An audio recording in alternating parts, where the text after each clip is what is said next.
ये छात्राध्यापक एवं छात्राध्यापिकाएं सुप्रभात। आज हम लोगों का जो टॉपिक है, जो विषय है जिस पे हम लोग आज चर्चा करना चाहते हैं, वो है संवेगात्मक विकास। सबसे पहले हम इस पर चर्चा करेंगे संवेग है क्या। संवेग को अंग्रेजी में इमोशन कहते हैं, जो दो शब्दों ई और मोशन से मिलकर बना है। ई का अर्थ है अंदर से और मोशन का अर्थ है गति, यानी बालक में अंदर से जो गति प्रदान करे, अंदर से जो प्रोत्साहित करे, अंदर से जो उसको प्रेरणा प्रदान करे, वो संवेग कहलाता है। अर्थात अंग्रेजी के इमोशन शब्द का अर्थ है आंतरिक भावों को बाहर की ओर गति देना। जो अंदर बालक के भाव है उसको बाहर निकालने के लिए, बाहर करने के लिए गति देना। तथा हिंदी शब्द का तात्पर्य वेग के साथ कार्य करने से है, यानी सम और वेग, साधन वेग। तो वेग के साथ कार्य करने को संवेग कहते हैं। वेग या गति के साथ कार्य करते समय व्यक्ति की लापरवाही के कारण कार्य के उचित अनुचित होने का ज्ञान सही नहीं रह पाता। व्यक्ति अपने छुपे हुए भावों को परिलक्षित कर जाता है। व्यक्ति के व्यक्तित्व में सरलता होती है, कठोरता होती है, क्रूरता होती है, सहृदयता होती है। ये सब संवेगों के कारण ही होता है। जिस तरह के संवेग होंगे बालक के व्यक्तित्व में उस तरह के भाव दिखाई देंगे। व्यक्ति के व्यक्तित्व में अगर सरलता है तो निश्चित तौर पर सकारात्मक संवेग है। अगर कठोरता है तो कहीं न कहीं उसके अंदर दूसरे तरह का नेगेटिव संकेत संवेग उसके अंदर घर कर रहा है। तो इस प्रकार संवेग एक आंतरिक उत्तेजना है जिसमें मनुष्य विवेक खो देता है, बौद्धिक निर्णय नहीं कर पाता है और कभी कभी असामाजिक गतिविधियां कर बैठता है। दूसरी तरफ संवेगों का जो सकारात्मक पहलू भी है कि अगर उनको सही दिशा दे दिया जाए, मैंने इस पर चर्चा किया है किशोरावस्था के बालकों को, कि अगर सही दिशा उनको दे दिया जाए, जब संवेग उन पे हावी होता है तो वह असंभव कार्य को भी संभव करने में सफल हो जाते हैं।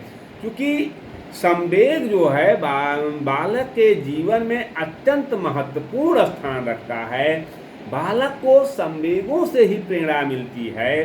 वह अपने अधिकांश कार्य संवेगों के वशीभूत होकर ही करता है। संवेगों की उत्पत्ति अगर देखा जाए तो वह बालक के जन्म के साथ ही होती है। यदि बालक के जीवन में संवेगों का विकास संतुलित रूप से नहीं होता तो उसका व्यक्तित्व जो होता है, पर्सनालिटी जो होता है, विकृत हो जाता है, कुंठित हो जाता है। संवेगात्मक असंतुलन से अनेक स्नायुविक व मानसिक रोग उत्पन्न हो जाते हैं। संवेगों के कारण अगर व्यक्ति कुंठित होता है, अंदर भावनाएं दबी रह जाती हैं, भावनाओं को व्यक्त करने का समय नहीं मिलता है, अवसर नहीं मिलता है, तो उसके अंदर अनेक रोग हो जाते हैं। जैसा कि अब आप इस समय देख रहे हैं कोरोना संकट चल रहा है, तो उसमें देखते देखते देखते देखते लोग तमाम गलत नकारात्मक भाव आता है हमारे अंदर, अब तो ये मर गए, ये हो गया, तो वो हमारे ऊपर हावी हो जाता है, हम भी बीमार हो जाते हैं। अगर आप मन स्वस्थ रखते हैं कि नहीं, आपकी इम्यूनिटी पावर इससे बढ़ती है, सकारात्मक सोच से इम्यूनिटी पावर बढ़ती है, तो ऐसे ही संवेगों का है। उनमें अगर नकारात्मक संवेग उत्पन्न हो जाते हैं तो उनमें हीनता की भावना प्रवेश कर जाती है। वो दिवा स्वप्नों में लीन रहने लगता है, उसमें मानसिक ग्रंथियां बन जाती हैं और वह चिंताओं से घिरा रहता है। बालक का सर्वांगीण विकास उसके संवेगात्मक परिपक्वता पर बहुत कुछ निर्भर करता है। हम इस बात को जान रहे हैं, इस बात को इनकार नहीं किया जा सकता है कि संवेग के दो पहलू, सकारात्मक और नकारात्मक, दोनों पहलू होते हैं। अगर सकारात्मक पहलू को देखें तो जिससे बालकों में त्याग है, बलिदान है, देश प्रेम है आदि का भाव विकसित होता है। जैसे हमने बताया आपको कि गोस्वामी तुलसीदास का मैंने उदाहरण दिया था आपको कि गोस्वामी तुलसीदास में जो काम भाव था रत्नावली के प्रति, 2 शब्दों से वो भक्ति भाव में परिवर्तित हो गया। भाई गोस्वामी तुलसीदास की पत्नी रत्नावली बिना उनके अनुमति के मायके चली गई। तुलसी भी उसी रात को खड़ी नदी पार करके वहाँ पहुँच गए और केवल 2 शब्द, क्योंकि वो काम भाव से प्रेरित होकर के रत्नावली के पास गए थे, लेकिन रत्नावली के 2 शब्दों ने उस काम भाव को भक्ति भाव में परिवर्तित कर दिया। और उसके बाद आपने जहाँ तक वो पहुँचे, जिस ऊंचाई पर पहुँचे तुलसीदास, उसमें उनकी पत्नी रत्नावली का बहुत बड़ा हाथ है। आप जानते हैं कि रत्नावली क्या कहा था? रत्नावली ने सीधे केवल यही कहा था कि अस्थि चर्ममय देह मम तामे ऐसी प्रीत, और होती अस श्री राम में तो होत जगत भयभीत। अर्थात मेरे चमड़े के शरीर से आपको इतना लगाव हो, इतना स्नेह, इतना प्यार है, अगर इतना भगवान श्री राम में होता तो पूरा संसार आपको जानता। और वही उनकी बात उनको जो है भक्ति भाव में परिवर्तित करके और वापस लौटा दिया, वापस लौटाए और वो वैराग्य धारण कर लिए। और उसके बाद गीतावली, कवितावली, विनय पत्रिका, रामचरितमानस, 12वें रामायण, राम छू, रामाज्ञा प्रश्न, पार्वती मंडल, जानकी मंडल, पता नहीं कितने पुस्तकों की रचना की उन्होंने और एक महाकवि के रूप में अपने आप को प्रतिष्ठित किया। तो कहने का आशय ये है कि अगर सकारात्मक भाव विकसित हो जाए संवेगों के माध्यम से, तो निश्चित तौर पर व्यक्ति अपने उच्चतम स्थान पर पहुंच सकता है, उसमें कहीं कोई दो राय नहीं है। तो संवेगों में स्थिरता नहीं होती है, इसमें परस्पर विरोध रहता है, क्रूरता है, दया है, प्रेम है, घृणा है, ये सारी चीज़ें बालक में आती रहती हैं। समवेग का आशय है सम धन वेग, अर्थात समान रूप से उत्तेजना उत्पन्न होना। वेग माने उत्तेजना और समान, तो समान रूप से उत्तेजना उत्पन्न होना। शरीर और मन जब समान रूप से उत्तेजित होता है, केवल शरीर एक्टिव नहीं होता, जब मन एक्टिव होता है तब शरीर भी आपका एक्टिव होता है।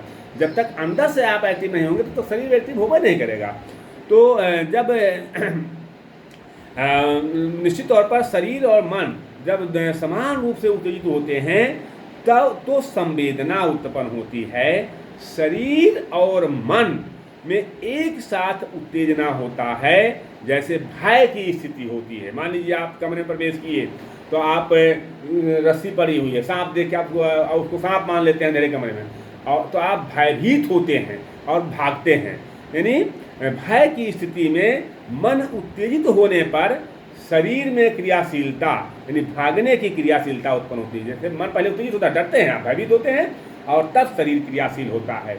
ऐसे ही किसी बात को सही कार्य को करने के लिए आप पहले मन से उत्तेजित है, मुझे तो ये करना है, मुझे तो टाप करना है, तब आप मेहनत करते हैं। तो कहने का आशय यहाँ ये है कि संवेग जो है वो भय की स्थिति में मन उत्तेजित होने पर शरीर में क्रियाशीलता आती है, या उत्साह की स्थिति में मन उत्तेजित होने पर शरीर में क्रियाशीलता आती है। परिभाषाओं के संबंध में अगर कहा जाए तो कुछ मनोवैज्ञानिकों ने संवेग की परिभाषा निम्न प्रकार से दी है, जिसमें वुडवर्थ कहते हैं कि संवेग व्यक्ति की गति में अथवा आवेग में आने की स्थिति है। गति में आता है व्यक्ति या आवेग में आ जाता है, अर्थात संवेग व्यक्ति की उत्तेजित दशा है जिसमें वो किसी भी कार्य को करने के लिए तत्पर हो जाता है। वैलेंटाइन कहते हैं कि जब रागात्मक प्रवृत्ति का वेग बढ़ जाता है तभी संवेग की उत्पत्ति होती है। क्रो कहते हैं कि संवेग को व्यक्ति की उत्तेजित अवस्था के रूप में परिभाषित किया जा सकता है। जर्सील का कथन है कि किसी भी प्रकार से आवेग आने, भड़क उठने तथा उत्तेजित हो जाने की अवस्था को संवेग कहते हैं। प्रोफेसर रास का कथन है कि संवेग चेतना की वह अवस्था है जिसमें रागात्मक तत्वों की प्रधानता होती है। तो इस प्रकार से संवेग यानी संवेदना एक आंतरिक उत्तेजना है जो व्यक्ति को अव्यवस्थित कर देता है। संवेग की कुछ विशेषताएं होती हैं, उन विशेषताओं पर चर्चा हम अगले वीडियो में करेंगे। आप लोगों को अगर वीडियो अच्छा लगा हो तो प्लीज़ सब्सक्राइब जरूर कीजिएगा, लाइक जरूर कीजिएगा। इस तरह से कि कोई भी क्षण ऐसा नहीं होता है जिसमें बालक संवेगहीन होता हो, किसी न किसी संवेग से वो हमेशा प्रभावित होता रहता है। बहुत बहुत धन्यवाद आप लोगों को।